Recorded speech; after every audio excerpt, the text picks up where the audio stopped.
വെള്ളത്തിൽ പോവുക, ഞാൻ എവിടേക്കാ പോണേ എനിക്ക് ഓർമ്മയില്ല. ഞാൻ നീന്തി വന്നു പിടിച്ച് കയറാൻ.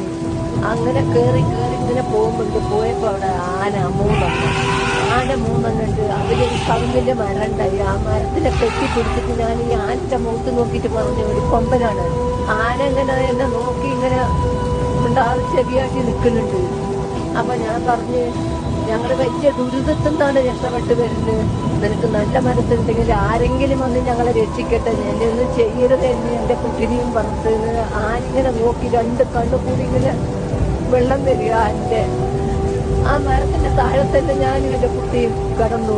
മഴ, പെരും മഴ. രാത്രി 1:30 സംഭവിച്ചിട്ട് 6 മണി വരെ രാവിലെ ആ മരത്തിന്റെ താഴെ ഞങ്ങൾ കിടന്നു. ഞങ്ങൾ അടുത്തുനിന്ന് മാറിയിട്ടില്ല. ആന അവിടെ തന്നെ നിൽക്കുക. ഒരു